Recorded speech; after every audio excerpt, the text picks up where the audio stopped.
नमस्कार, आप देख रहे हैं न्यूज हाट। मैं हूं आपके साथ रितेश शर्मा।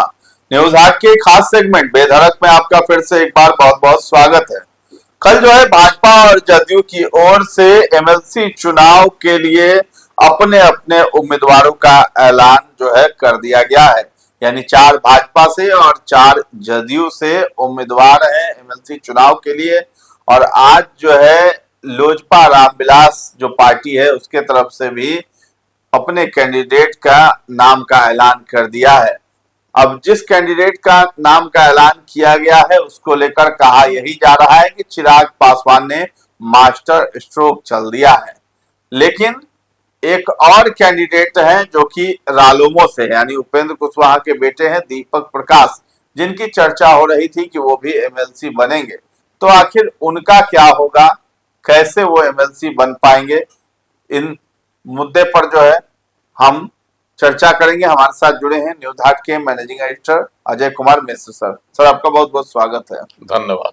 चिराग पासवान के बारे में कहा जा रहा है कि उन्होंने मास्टर स्ट्रोक चल दिया है, लेकिन एक तरफ ये भी बातचीत हो रही है कि आखिर जो दीपक प्रकाश है उपेंद्र कुशवाहा के बेटे, उनका क्या होगा। देखिए, चिराग पासवान को तो सीट मिलना था। हालांकि शुरुआती चर्चा में एक सीट देने की बात हो रही थी दीपक प्रकाश के लिए भी, तो रालोमो को, है ना। लेकिन उधर से 9 सीट पर प्रत्याशी उतार दिया गया एनडीए की ओर से और कुल 10 सीट पर चुनाव होना है। उसमें से एक सीट उपचुनाव, तो रेगुलर सीट है 9, नियमित जो सीट है जो रिटायर हो रहा है, अभी रिटायर कर रहे हैं इसी माह मिल सीट, वो है 8, 9 रिटायर कर रहे हैं। तो उनमें से जो है अब सीटों का बंटवारा पहले के हिसाब से होना था 4-3-1-1 करके, मतलब 4 सीट पर जो है उम्मीदवार देता जदयू, एक नीतीश कुमार जी के उपचुनाव वाली सीट को लेकर 3 भाजपा, 3 भाजपा, एक देना था दीपक प्रकाश को देना था, तो आरएलएम को देना था, और एक सीट चिराग पासवान की पार्टी को। लेकिन इसमें जो है नया गणित हो गया। 4 सीट पर जदयू के प्रत्याशी घोषित हो गए, 4 सीट पर बीजेपी ने अपना प्रत्याशी दे दिया, एक सीट पर जो है चिराग पासवान ने अपने उम्मीदवार उतार दिए। तो अब हो गई 9 सीट। एक सीट पर जीत तय है राजद की या महागठबंधन की, जिसको कहिए। तो उधर से क्लियर हो गया सीट। 10 सीट पर है चुनाव और 10 सीट के कैंडिडेट घोषित हैं। अगर उसमें 11वां कैंडिडेट उतरता है तो मतदान होगा, है ना। तो मतदान होगा तो 11वां सीट के पास कितना वोट है, ये भी तो उसमें आया गुना गणित, या वोट का क्या समीकरण है। ऐसे अगर सीधा सीधी आप देखिए तो एनडीए के पास 202 वोट है, जिसमें 85 वोट है किसका, जदयू का विधायक है ना 85, और 88, एक तो वोट कम हो गया क्योंकि नितिन नवीन ने रिजाइन कर दिया बांकीपुर सीट से, तो 88 विधायक हैं भाजपा के, 4 विधायक हैं क्या कहता है आरएलएम के, 19 विधायक हैं चिराग की पार्टी से, है ना, और 4 विधायक नहीं 5 विधायक हैं इनके, किनके, जीतन राम मांझी के, है ना। तो ये पूरा समीकरण है इसके हिसाब से। तो अब अगर जिस तरह से अब सबों ने अपना अपना प्रत्याशी घोषित कर दिया, मतलब भाजपा ने कर दिया, जदयू ने कर दिया, और चिराग पासवान की पार्टी से भी घोषित हो गए। तो अब है कि इधर जब 9 सीट घोषित हो गया, एक सीट स्वाभाविक है संख्या के हिसाब से उनके खाते में है, तो उस परिस्थिति में अब दीपक प्रकाश जी क्या करेंगे।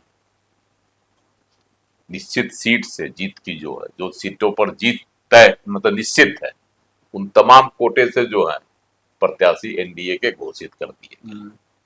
अब महागठबंधन से तरफ से करना है, तेजस्वी यादव कब करते हैं, किसको करते हैं, तो उनकी इच्छा है, लेकिन देर सवेर वो भी आज या कल तक घोषित कर देंगे, क्योंकि सोमवार को ही मतदान है, 8 तारीख है ना उसी दिन, तो उस दिन 8 जून को अति मतदान का, तो मतदान नहीं, वो 8 जून को जो है नामांकन की आखिरी तिथि है, और मतदान होगा 18 जून को। अगर 10 प्रत्याशी रहे तब तो सीधा सीधी मतदान की कोई अभी चुनाव की कोई आवश्यकता नहीं पड़ेगी मतदान की। अगर 11वां कैंडिडेट हो गया तब वोटिंग होगी। तो उस वोटिंग की परिस्थिति में क्या होता है, 4 वोट है उपेंद्र कुशवाहा की पार्टी के साथ, उनके बेटे मंत्री हैं दीपक प्रकाश, उनको एमएलसी नहीं बनाया जा रहा है, अभी तक नाम नहीं घोषित हुआ है, तो इसका तय है कि उनको एमएलसी जो जीत वाली सब जितनी सीटें हैं उससे उनको एनडीए ने नहीं बनाया, तो वो मैदान में उतरेंगे तो क्या खेला होगा, देखने वाली बात होगी। क्योंकि इसे ऐसा हम इसलिए कह रहे हैं, उपेंद्र कुशवाहा ने प्रेस से बात करते हुए क्या कहा था कि अभी समय है ना जी, 2 दिन है समय, काय परेशान हो रहे हैं, फिर कोई तिकड़म लगाएंगे उपेंद्र काय कुशवाहा। परेशान हो रहे हैं। हाँ। पूछा कि नहीं, गणित के हिसाब से तो आप नहीं बैठ रहे हैं। पत्रकारों ने सवाल किया, बोला वो गणित हम भी समझते हैं ना, हमको भी गणित आता है, जो हम समझ रहे हैं, परेशान मत होइए, अभी 2 दिन समय, देखिए क्या होता है। तो अब इतने आश्वस्त हैं उपेंद्र कुशवाहा, जबकि एक इधर से सब घोषित हो गया, सबका नाम हो गया। अब जदयू अपने प्रत्याशी को कम करेगा, इसकी कहीं से कोई संभावना नहीं।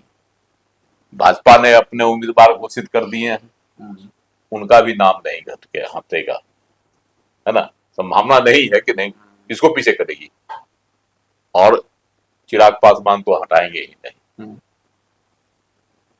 तो अब किस भरोसे जो है जीत, मतलब जीत किस भरोसे यह संभावना जता रहे हैं। उपेंद्र कुशवाहा जानते होंगे कि गणित क्या है इनके पास, लेकिन जो अभी तक की समझ है उसमें है कि कहीं न कहीं बड़ा खेल जो है उपेंद्र कुशवाहा के साथ एनडीए में हो गया है।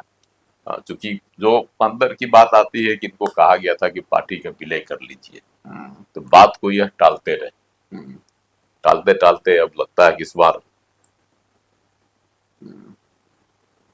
एनडीए का जो शीर्ष नेतृत्व है वह कोई कड़ा फैसला लेने की स्थिति में है, या उपेंद्र कुशवाहा कोई कड़ा फैसला ले, दोनों में से कहीं न कहीं तो कुछ होगा खेल।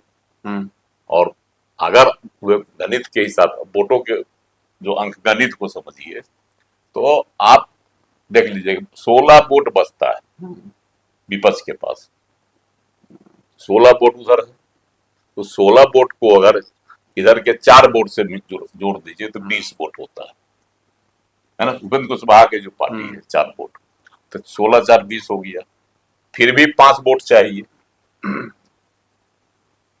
और इधर एनडीए के खाते से 2 वोट घट जाएगा। जीत के लिए चाहिए कितना, 8 कैंडिडेट इनके रहा, एक सीट पर तो उपचुनाव होगा, और 8 सीट पर रेगुलर वोटिंग होगी, तो उस पर चाहिए जीत के लिए 200 वोट।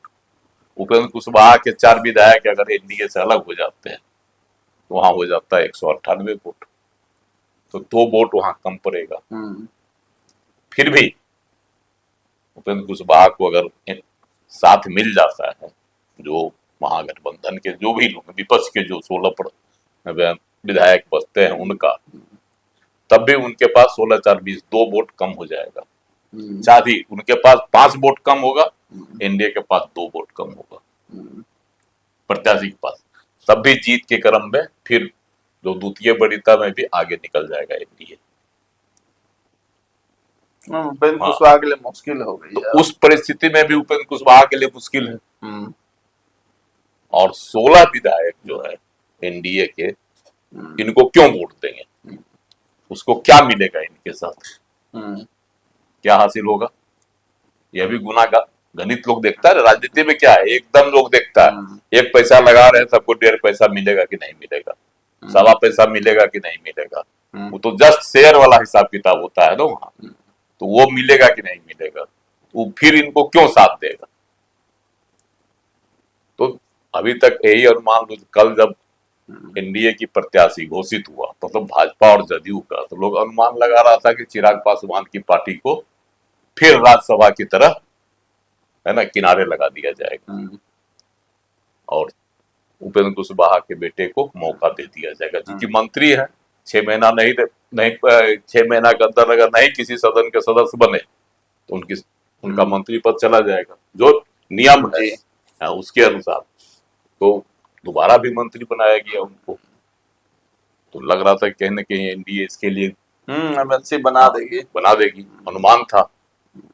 वोट में देखिए मुश्किल राज्यसभा चुनाव के लिए वोट हुआ था, उसमें भी 5वें सीट के लिए 5 सीटों पर हुआ था, हाल ही में तो हुआ है कुछ महीना पहले, तो उसमें भी 5वीं सीट के लिए वोट का जुगाड़ करना पड़ा।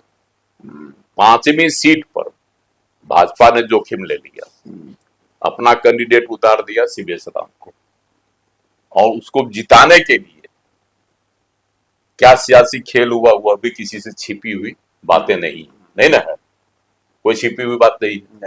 एक राजद के फैसल रहमान जो है अब्सेंट रह गए, 3 कांग्रेस के रह गए, तो वही 4 वोट ने खेला कर दिया, जो भाजपा के ये जीत गए द्वितीय वरीयता से शिवेश राम। तो ये गणित उसमें भाजपा जोखिम कर ली, लेकिन कहा जाता है जो बातें है अभी राजनीति में घूम रही है कि उपेंद्र कुशवाहा ने उस बार भी कहा था अच्छा ठीक है आगे देखते हैं, विलय की जो बात हुई थी पार्टी, तो उसको भी टालते रहे। अब इस बार कड़ा निर्णय जो है एनडीए की ओर से ले लिया गया, देखिए आगे क्या रणनीति होती है, लेकिन यह तय है कि चिराग पासवान के दाव में फंस गए उपेंद्र कुशवाहा। तो चिराग पासवान ने जो मास्टर स्ट्रोक चला है, अशरफ अंसारी को टिकट दे दिया, एमएलसी बनाने जा रहे हैं। अब इस नाम के ऐलान के साथ ही जो है उन्होंने सभी को चौंका दिया है। आखिर इसे किस तरीके से मास्टर स्ट्रोक माना जाए? देखिए चिराग पासवान बड़ा सोच समझ कर चले हैं, नाम तो बहुत कहा रहा था, यह भी का भी नाम चल रहा था सीमांत मेरनाल का जी, और बाद में और कई लोगों का नाम आया, खास करके आ गया एक और उनके एकदम करीब उल्लास पांडे उनके पार्टी के, उनके नामों की भी खूब चर्चा हुई और उल्लास पांडे को सदमा भी लगा हुआ है इससे, वो भी पूरी तरह से आशान्वित थे कि हमको बनाया जाएगा एमएलसी, लेकिन पार्टी का निर्णय है तो इसका उनको स्वीकार करेंगे, तय है पार्टी के साथ है, चिराग पासवान जी के साथ। तो अब है कि उन्होंने जो है मुस्लिम उम्मीदवार क्यों उतारा, क्योंकि देखिए चिराग पार्टी की का भी एक है कि हम जो नई पार्टी है तो अल्पसंख्यकों को भी अपने साथ लेकर चलने की इनकी रणनीति रही है, इनकी ही नहीं, इनके इनके पिताजी रामविलास पासवान की है ना, अल्पसंख्यकों के हितैषी थे, मुस्लिमों के जब उनके पास 27 सीटें आई थी, उन्होंने कहा था लालू प्रसाद जी से किसी मुस्लिम को मुख्यमंत्री बनाइए तो हम समर्थन देंगे। पता न उस बार खूब घूमते रह गए, नहीं बना। 2005 की एक बातें हैं, 2005 की बात है, वह मार्च में जब इलेक्शन हुआ था तब, और किसी की सरकार नहीं बन सकी, दोबारा नवंबर में चुनाव कराना पड़ा उसी साल 2005 में।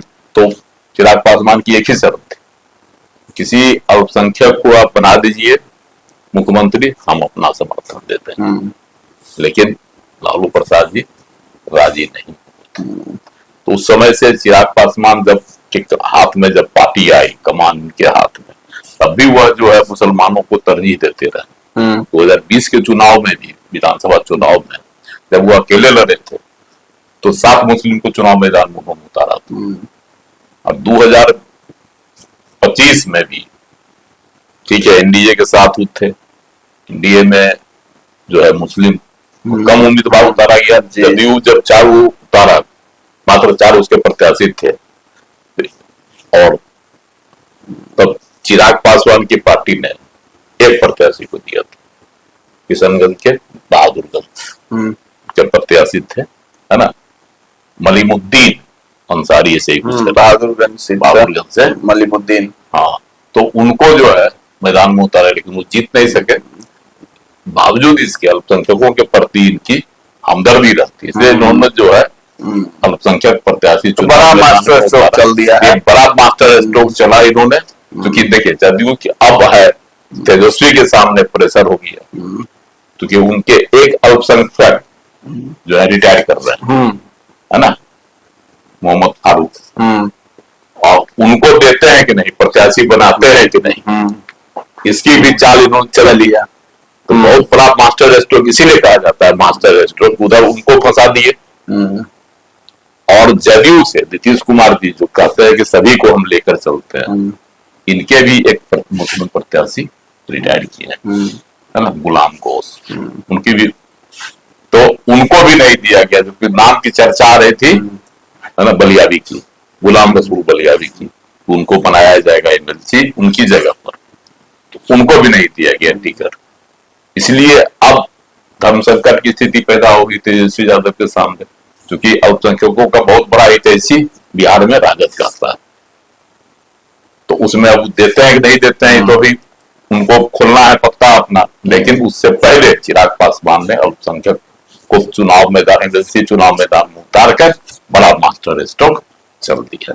चलिए, तो चिराग पासवान ने मास्टर स्ट्रोक चल दिया है, बाजी मार ली है, लेकिन उपेंद्र कुशवाहा पीछे रह गए हैं। अब मीडिया के सामने वो कह तो रहे हैं कि 2 दिन शेष है अभी, देखिए 2 दिनों में क्या कुछ होता है। फिलहाल इस चर्चा को हम लोग यहीं पर विराम देते हैं। कैसा लगा ये कार्यक्रम हमें कमेंट में जाकर जरूर बताइएगा, और हमारे चैनल को अभी तक आपने सब्सक्राइब नहीं किया है तो जरूर कर लें। धन्यवाद।